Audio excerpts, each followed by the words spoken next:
para fazer tua vontade.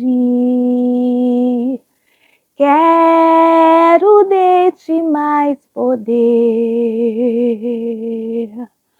Dá-me a tua santidade. Quero só pra ti viver.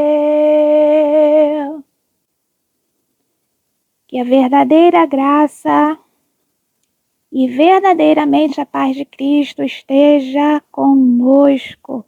Em nome de Jesus.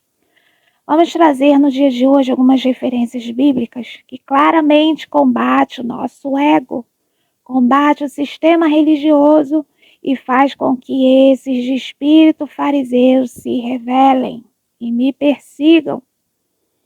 Pois, infelizmente, esses não creem, né? Que não escaparão da grande tribulação. Então, vamos dar início com Mateus, capítulo 23, versículo do 9 ao 12. E a ninguém na terra chameis vosso Pai, porque um só é o vosso Pai, o qual está nos céus. Nem vos chameis mestres, porque um só é o vosso mestre, que é o Cristo. Então já vamos começar explanando a partir do versículo 9. E a ninguém na terra chameis vosso Pai. Então vamos entender.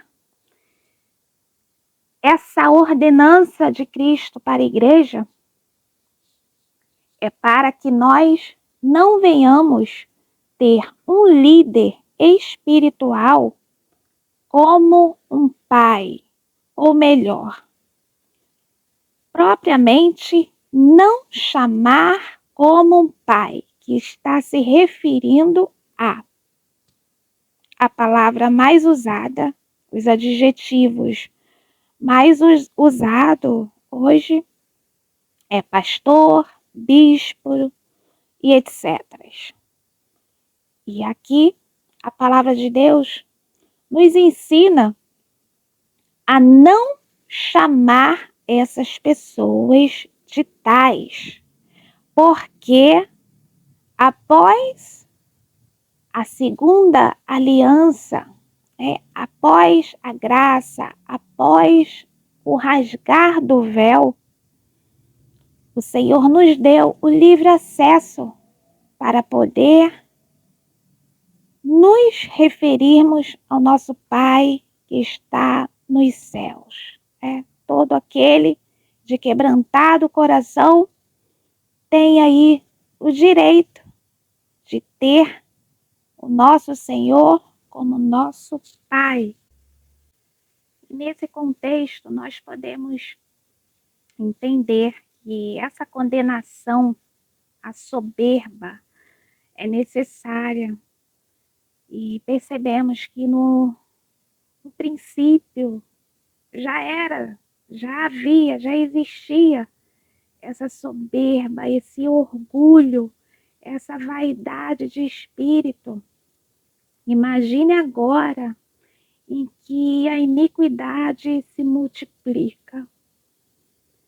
Agora, então, é mais necessário ainda, por causa do nosso ego, por causa do nosso orgulho. Vamos a mais uma referência. No Evangelho de João, capítulo 10, aonde Deus se humilha novamente, se denominando um bom pastor, dizendo que ele é o bom pastor e ele dá vida pelas ovelhas. Um ser que dá vida por alguém jamais poderá ser chamado um bom pastor.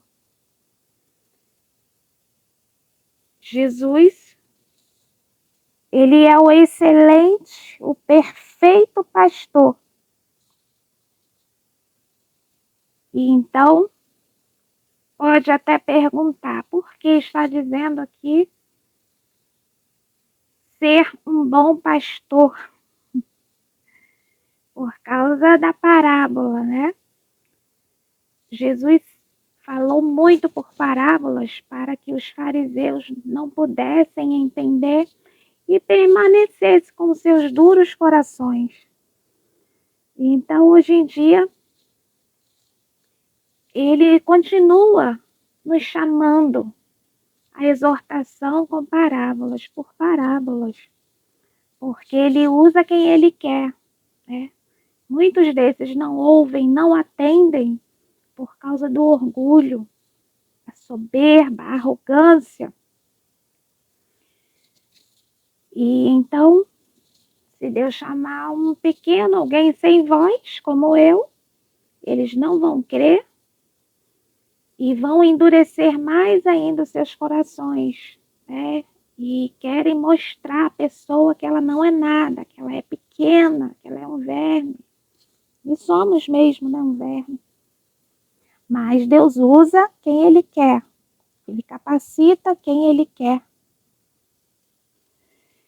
Mas o inimigo, sempre com sua sutileza, para continuar com a rebelião, né, destruindo a Bíblia através da nossa distração, vaidades. Enquanto isso, vamos sendo iludidos com a longanimidade e a paciência de Deus em castigar. Vamos também uma referência em João, no Evangelho de João, capítulo 7, versículo 18. Quem fala de si mesmo busca a sua própria glória, mas o que busca a glória daquele que o enviou, esse é o verdadeiro, e não há nele injustiça. Mas antes eu preciso fazer menção ainda de Mateus capítulo 23, versículo 11. O maior dentre vós será vosso servo, e o que a si mesmo se exaltar será humilhado. Vamos lá, o versículo 11. Vamos ver o porquê não conseguimos ouvir isso de um líder. E de antemão, eu já quero me explicar o porquê não chamo alguém de pastor, pai ou mestre, por causa dessa ordenança. Vamos deixar assim claro. O maior dentre vós será o vosso servo. É outra palavra que traz confronto. Na verdade, afronta aos espíritos fariseístas. Vamos ao significado. O maior dentre vós será o vosso servo. Significa que esses que eles têm essa maneira que eles têm de formar o sistema religioso. Primeiro você tem que ser presbítero, depois diácono, depois mais alguma coisa, para poder chegar ao cargo pastoral. Isso não é bíblico. Jesus também já nos deixou, me veio esse versículo aqui, a memória. Jesus deixou bem claro também para os discípulos. Ide, fazei discípulos. Ele não disse, ide, fazei pastores. Mas vamos lá. Essa invenção toda é justamente para eximir os ditos de serviços físicos, tal esses relatados em Mateus 23, do versículo 2 ao 4. Ou seja, eles querem parecer como Moisés, querem mostrar uma autoridade que foi confiada a Moisés. E por isso vivem se explicando disfarçadamente, né? Ah, nossa, como tenho saudades daquele tempo que ficava na portaria, né? Que ficava lá como porteiro. Ou quando servia a ceia, né? Assim que eles falam. Na verdade, eles têm muita coragem para desafiar a palavra de Deus, infelizmente. Porque o cargo ministerial em que a Bíblia relata não é esse. esse cargo ministerial em ordem crescente é justamente o contrário. E quanto mais nos humilhamos, mais somos exaltados no reino. Ou seja, aqui na terra nós nos humilhamos perante homens, perante Deus, seja no que for.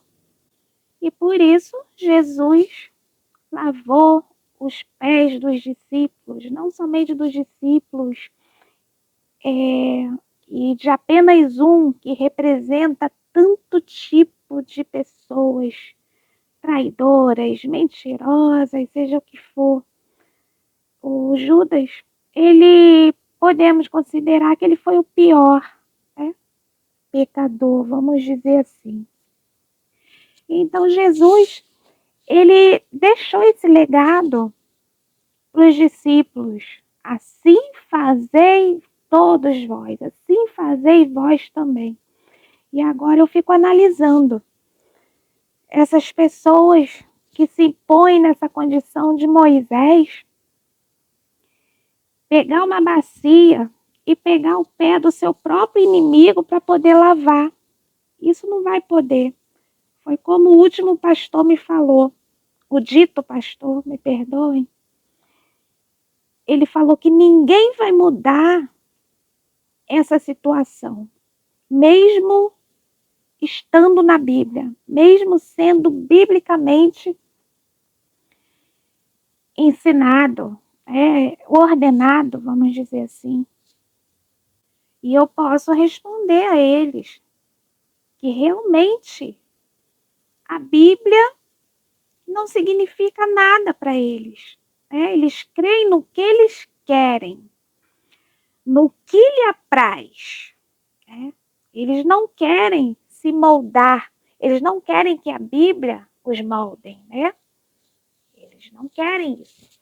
E então eu fico observando essa passagem de Jesus lavando os pés das pessoas, né? Seja ela quem for. Como eles vão conseguir fazer algo desse?